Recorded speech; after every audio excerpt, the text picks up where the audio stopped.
All right, what's going on, everybody? This is a song I made very recently called "Kickback." It's a bro step song which uses a lot of V collection presets and samples that I made, and it uses serum and all of that other stuff. There's a lot of layering of sounds together to make it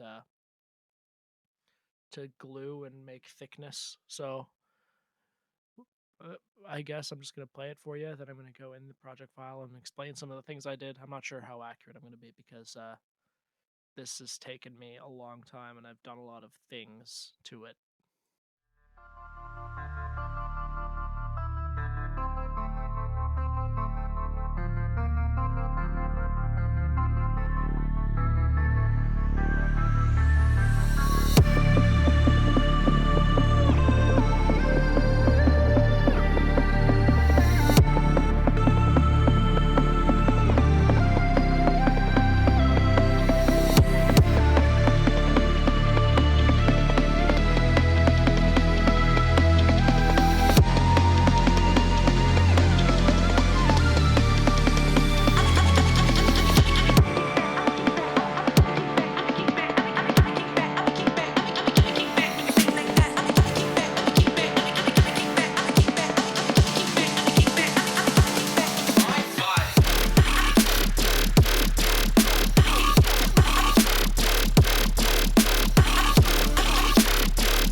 This is going to be a bit of a hectic mess because even though I've resampled some of the things to audio, as you can clearly see, the bulk of this is still in MIDI format.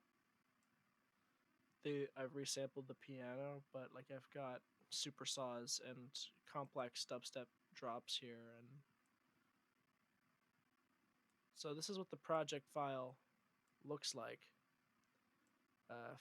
45 mixer inserts, not including sends and buses. Um, it's kind of disorganized. I just sort of put things in places because that's how I do it. I don't know.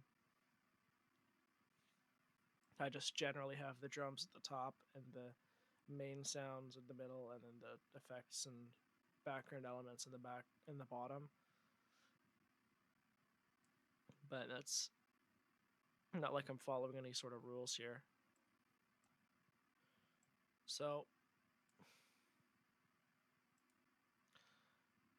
I started off just by making this simple pattern here, this guy, and the main instrument is the clavinet, and I've got that running through just a denoiser to clean up the sound a little bit, and then I have it filtered.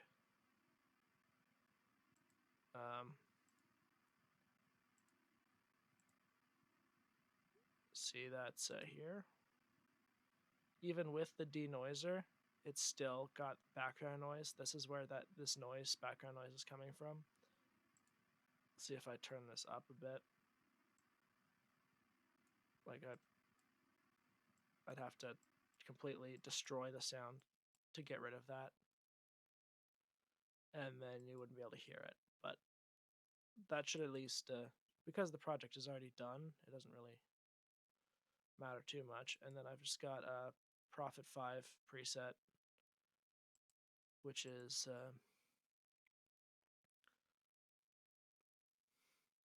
let's see, my CPU is dying and I'm not even doing anything. It's Birdsong from the Prophet 5, and I just have that layered in, and it comes in with a filter, and I've got a sort of sub bass respace kind of thing roller, which is from the Korg MS-20.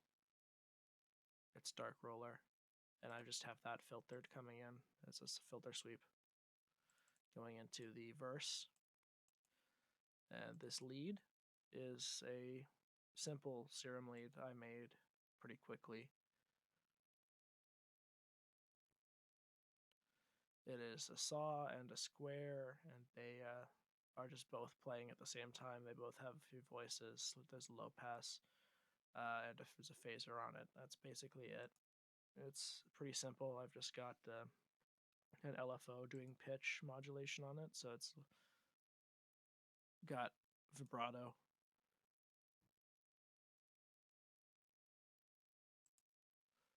And one of them is actually doing a wavetable position, so it's like morphing between square and I guess triangle or something, square and pulse or something. I don't want to play it because my computer's gonna fry if I do that. Not because this project is really that complicated, but because my computer is a piece of garbage. And I've just got a almond break here and a super saw, which is layered with violas and a choir. The super saw is filtered, but the viola and choir are not, and the almond break is also filtered. I put my name in this name of the sample because this is me cutting it from the raw original Amen Brothers song. It's not like I created the almond break or anything. I have the break going. It's like the original almond break, but I have it going through a lot of filtering. So it's just there's a transient shaper, so it's really punchy. I cut the ends off. It is basically just the transients. I thought that might be a way to go with this. My version of the sample doesn't have any low end in it, specifically because I like layering additional kick drums. This kick drum I made, and there's a reverse ride cymbal. The same reverse ride cymbal I use basically every song. The Apollo Ride number 2. There's a Vengeance white noise and some somatics white noise. That's basically the verse section, all of it. I just have the ride cymbal sweeping into the kick drum at every 4 bars before it gets into the build-up.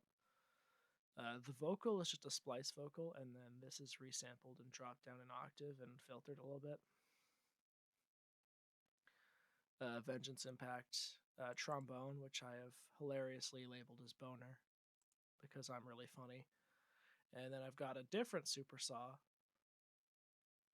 just doing chord stabs. It's just 1 4 5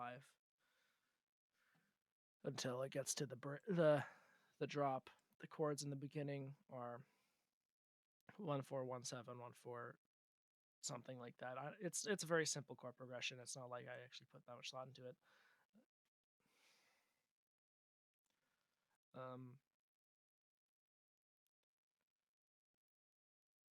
And yeah, there's just some filtering going on here in the build-up, and there's a riser and some snares. The snares from a synthwave pack, so it's very like heavy and like 80s. And here's my cymbals, which I've creatively named balls. So in the drop, what I usually do is I make a pattern which has all of my sounds in it, at least for like 4 bars, 2 bars. I usually don't limit it to one sound.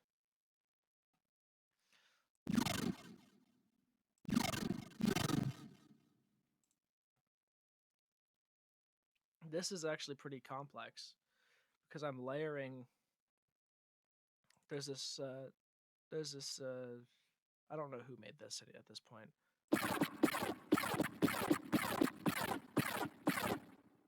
I think it's from the Disciple, like, coming together pack. So might be someone from Disciple who made this. It's just a simple like noise layer. I have that and that's layered with the main bass from my track called. Hold on, let me think of it. It's layered with the main bass from my track, Derivative, which is also serving as a noise layer. And then I've just got a basic growl bass going on, layered with this weird screechy thing from the Buchla Easel V. So there's a growl layered with this, which is what the high-pitched squealing in between growl is. It's just a simple growl bass. It's not like it's that creative.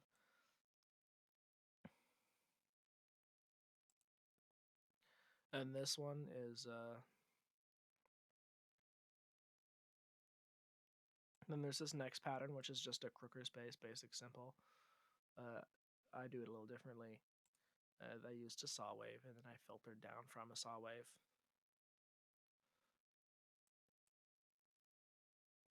And I'm just doing pitch automation. The growl is not that complicated. I just took a simple wavetable. I'm FMing it and doing a high pass with a notch, and simple processing change. I'm using the all pass filter.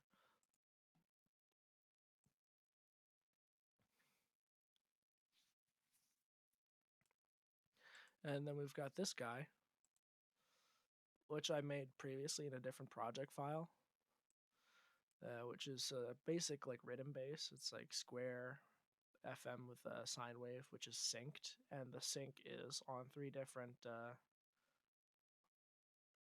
pitches, three different settings, and I have the all pass filter happening again. Same sort of processing chain. I've just got hyperdimension going into distortion. Sometimes I have it the other way around, but in this case I'm distorting the multiple voices created by the dimension expansion. And then I have chorus, which a lot of people don't use, but I love using the serum chorus all the time. EQ doing the same sort of, it's just doubling the typical like high pass with the notch chomping down sort of shape. And then I've got OTT. There's OTT on basically everything.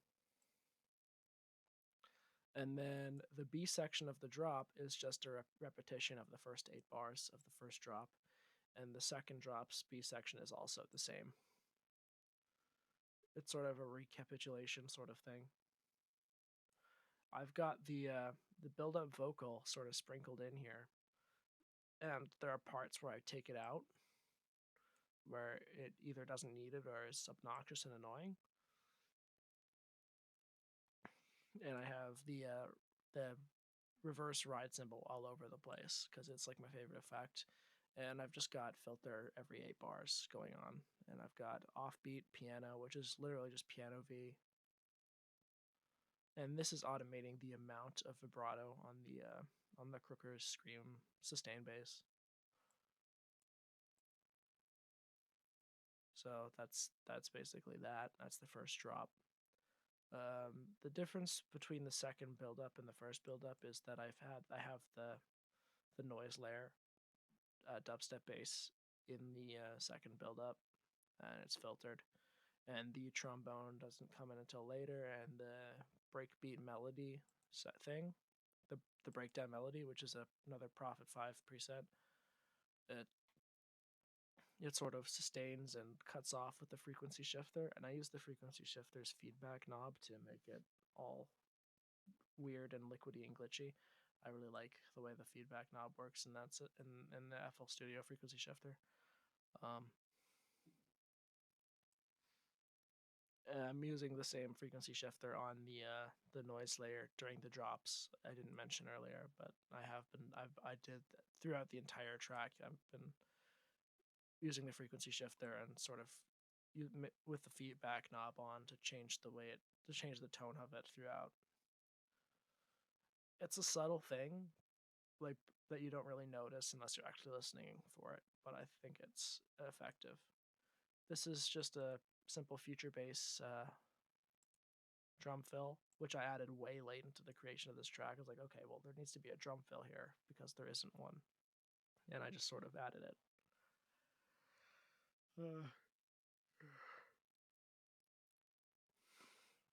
The second drop I made really quickly. I just took the growls, and this growl I made when I was like 15, and I just added them in with some basic basses here. There's a this one is sine wave FN with a triangle, which is synced with all pass filter, and simple processing chain, sort of same thing, but I also have a flanger on it. Same thing that I always do. And then the other one is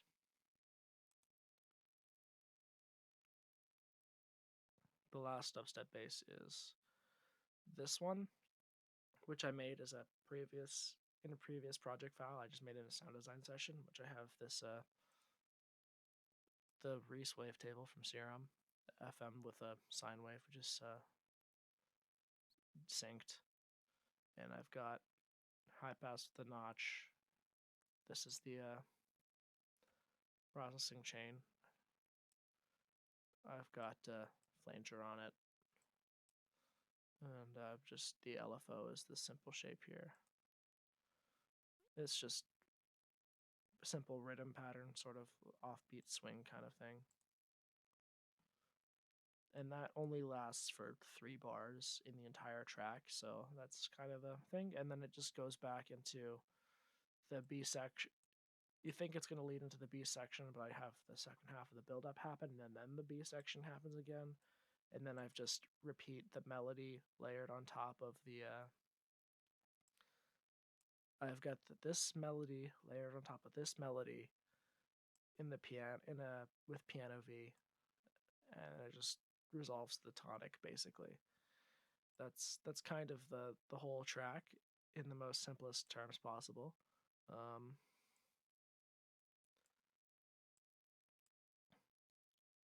Like most of the automation is just either frequency shifter or filter cutoff.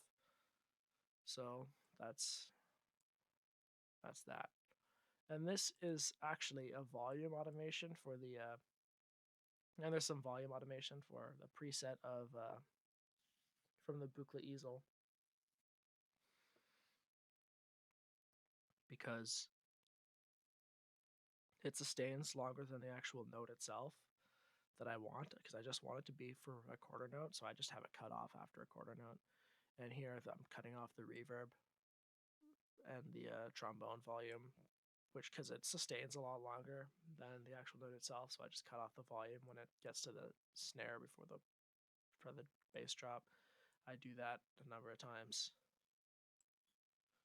and then I drop the tempo at the end to make it sort of fade out, sort of to give it an interesting feeling at the end in the piano.